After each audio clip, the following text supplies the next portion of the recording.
of the United States, accompanied by the Vice President of the United States and Lucy Liu.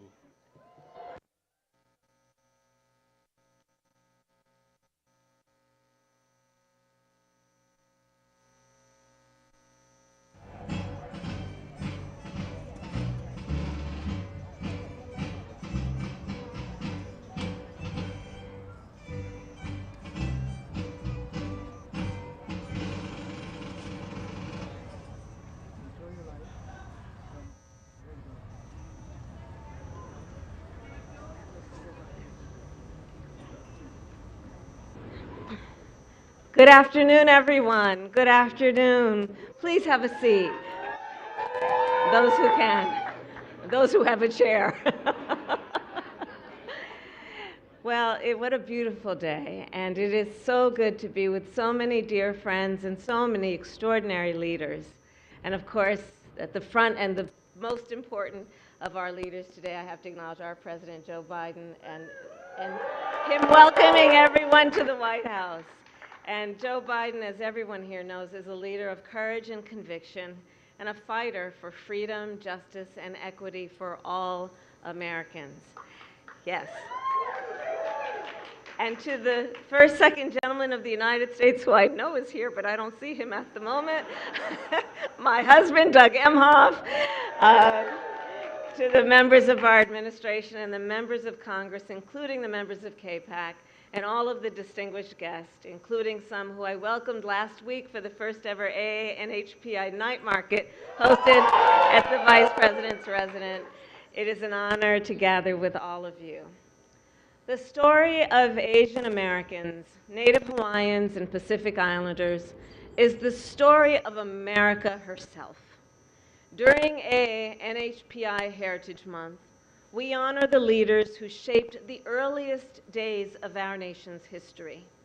From the 1800s, when Chinese Americans laid the tracks of the Transcontinental Railroad, to the South Asian Americans who worked on farms and lumber mills and strengthened the agricultural base of the Pacific Coast, from the Japanese Americans of the 442nd Combat Team who defended our freedom and liberty during World War II, to the Filipino Americans who helped lead the historic Delano Grape Strike, resulting in more fair pay and basic workplace protections for agricultural workers. And then fast forward to today, the leaders here and across our nation who continue to make history every day. This month and every month, we honor and celebrate the heroes upon whose broad shoulders we all stand. And as many of you may know, my mother arrived in the United States from India when she was 19 years old, by herself, never having been to America. My mother had two goals in her life: to raise her two daughters, my sister Maya and me, and to end breast cancer. She was a breast cancer researcher. My mother never asked anyone's permission to pursue her dreams.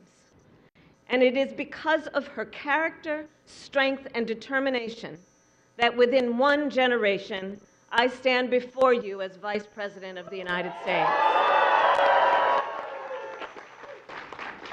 Like so many, we were raised, all of us, to understand the value of hard work, the importance of community, and the duty we all have to have some level of concern and care about the well-being of other people, and our duty then to do something about it.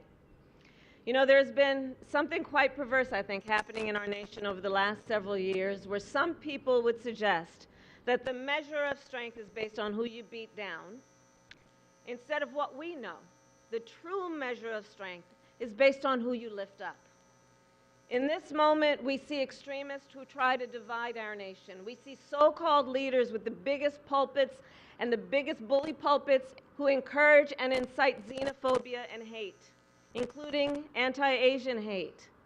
We see a full-on assault, state by state, on our most fundamental freedoms and rights. the freedom to vote, the freedom to live safe from the horror of gun violence, the freedom from hate and bigotry, the freedom to love who you love openly and with pride, the freedom to learn and acknowledge our true and full history, and the freedom of women to make decisions about their own body and not have their government tell them what to do.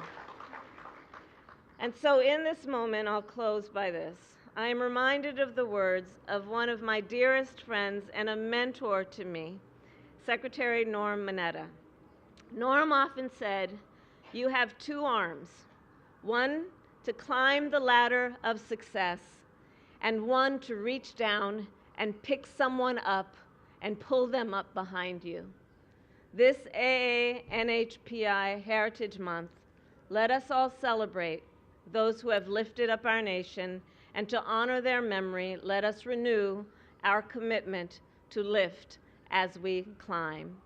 And now, it is my great privilege to introduce a leader who has inspired people around the world and who has fought for years with such courage for equity and for justice. Please welcome Lucy Liu.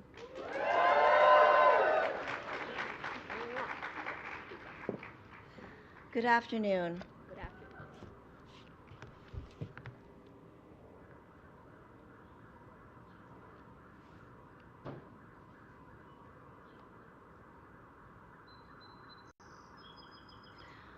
I am deeply honored to have been introduced by Vice President Kamala Harris, a trailblazer, a beacon of hope for women and people of color everywhere.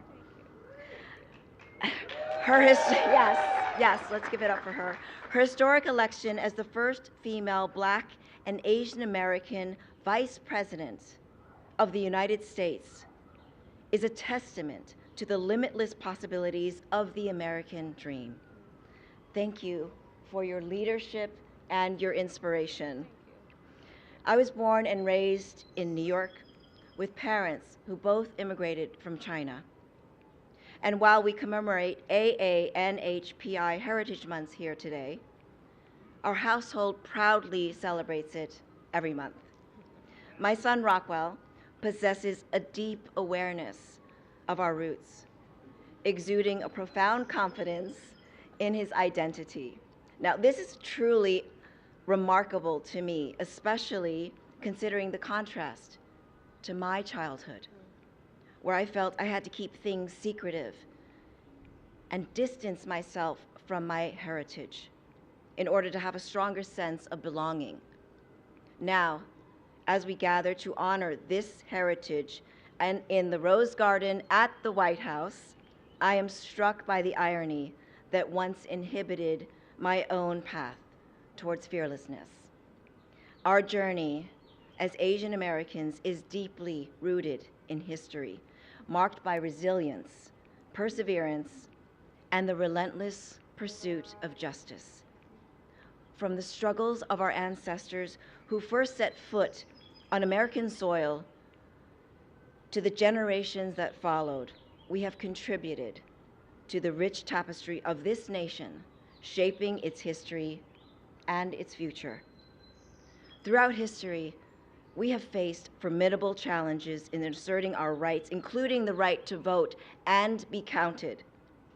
When Chinese immigrants arrived during the California Gold Rush, we battled against discrimination and practices like the Chinese Exclusion Act of 1882, aimed at disenfranchising us. Despite these obstacles, Asian Americans have persisted in their fight for equality and representation. In 1943, there was a significant victory when this Exclusion Act was repealed. Subsequent decades saw the gradual dismantling of discriminatory policies. Today, as we confront the ongoing challenges of voter suppression and intolerance, we remain steadfast in our commitment to democracy, inspired by the sacrifices of those who came before us and fueled by the hope of a brighter future. It is against this backdrop of struggle and progress that I have the privilege of introducing a leader who embodies the values of equality, unity, and progress. A president who is a devoted husband, father, and grandfather, and believes, like we do, in the bond of family and the pride of our immigrant heritage. Mr. President, all of us here, including my son Rockwell, stand united with you, with open hearts and minds, to continue this journey of collaboration to celebrate AANHPI excellence. Esteemed guests, the 46th President of the United States, President Joe Biden.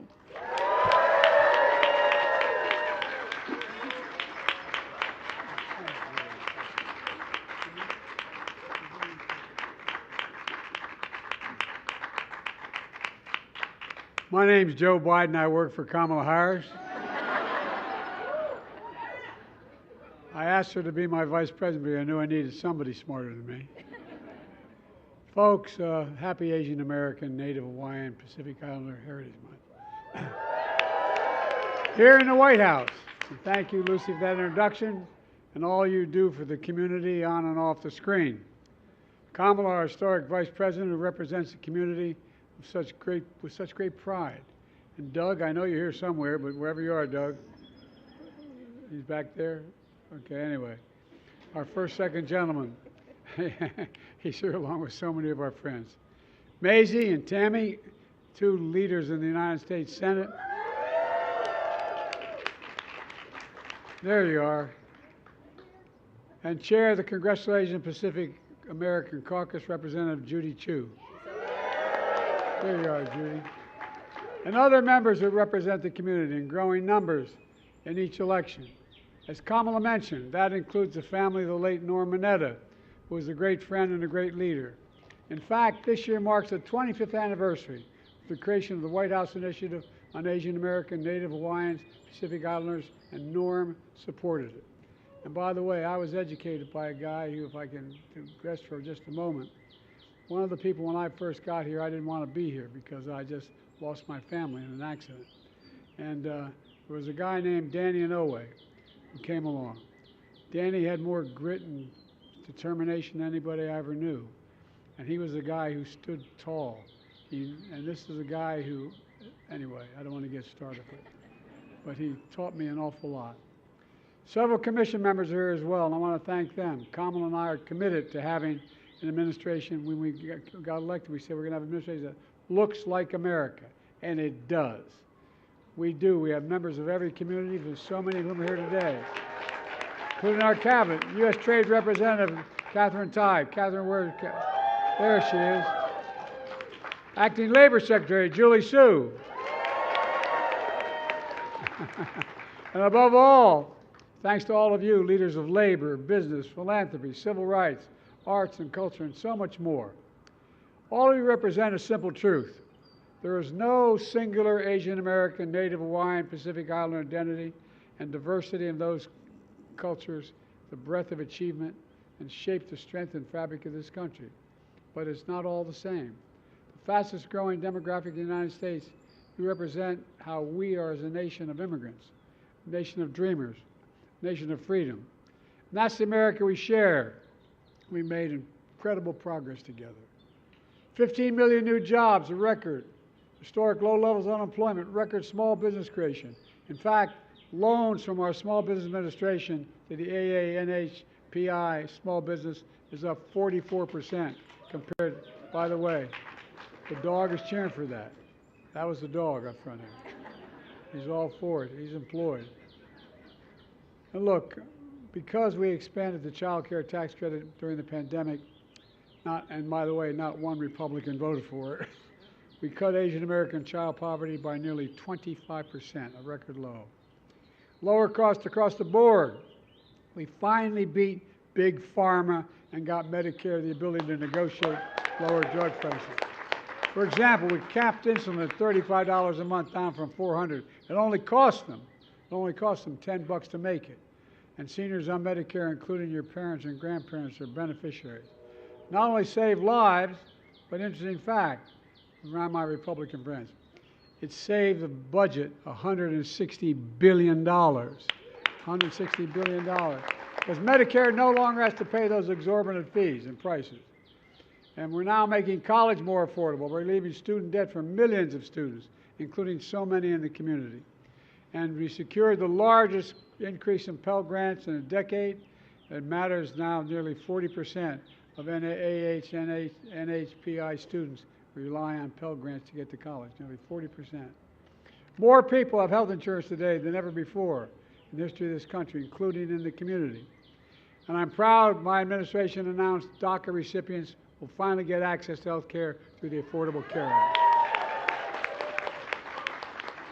And by the way, I propose the most comprehensive immigration reform bill in decades. It includes a pathway to citizenship for dreamers and expands the number of green cards so more families can build their American dream together.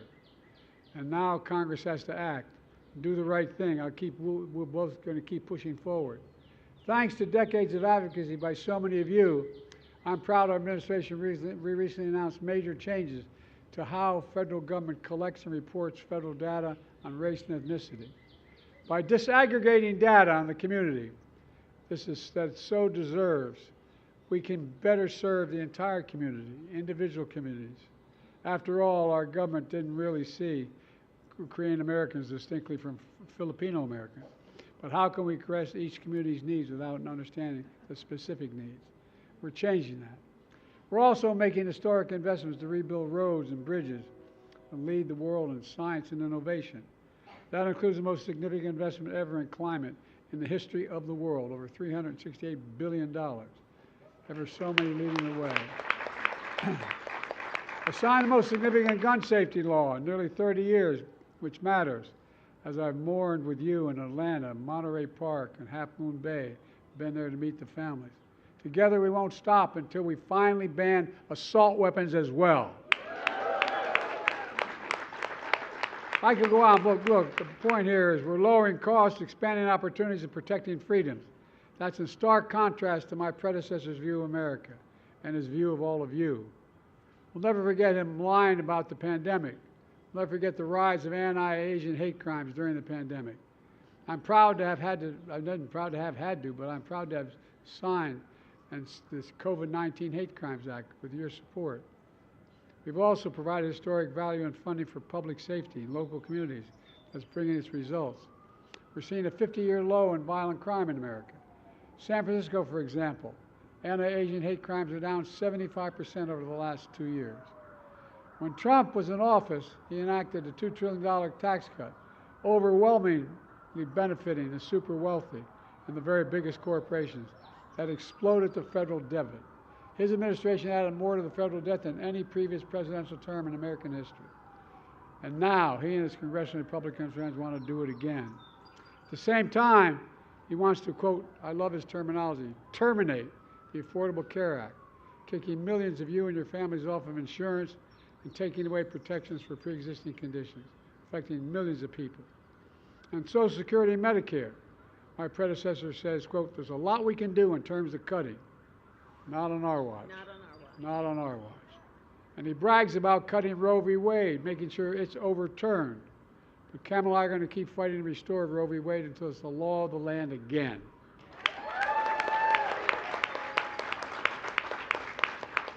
While we fight for comprehensive immigration reform, he calls immigrants rapists and murderers. He says they are not people. They are not people. He says immigrants are, quote, poisoning the blood of our country.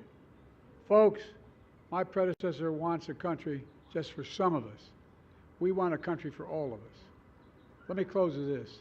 2 years ago, I signed a landmark law to pave the way for the creation of the National Museum of Asian American, Native Hawaiian, Pacific Islander History and Culture. It matters. There are those who want to erase history, but together you're making history. We're making history. What I see in all of you, including some incredibly special people here today. Born in the Philippines, she came to America to follow her dreams. She started working at a restaurant at an airport before working her way up to become one of the best chefs in the world. And now, the first woman, Asian American executive chef of the White House, Chef Chris. Come here.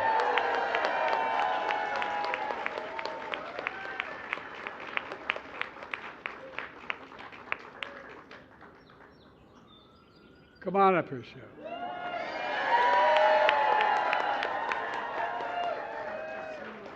She is incredible. As a matter of fact, I was 20 pounds lighter when I came. Thank you. Thank you very much. Thank you. Love you. You deserve it. Love you too. Thank you. you. She's been here for over 2 decades, serving presidents of both parties.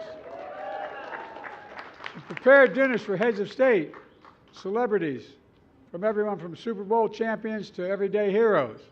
And above all, she's a world-class culinary leader who leaves you with a sense of wonder about American forever as a forever nation of immigrants.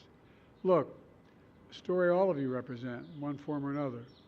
Maybe your family's been here for generations, or you're here for you're the first one here. Maybe you never thought you'd be here at the White House, but you are here at the White House, the people's house, your house, your house. We see you. There's always been a competing set of values and visions in America. It's existed never as starkly as today. One held by my predecessor of revenge and retribution, the other of hope and opportunity that we all share. Honesty, decency, faith, fairness. That's the future we're building together. And it's because of you, and I mean it sincerely, it's because you have never been more optimistic about America's future in my entire career. We just remember who we are. We're the United States of America. And there is nothing beyond our capacity when we act together, and that's what we have to do, and that's what we are doing. God bless you all, and may God protect our troops. Thank you.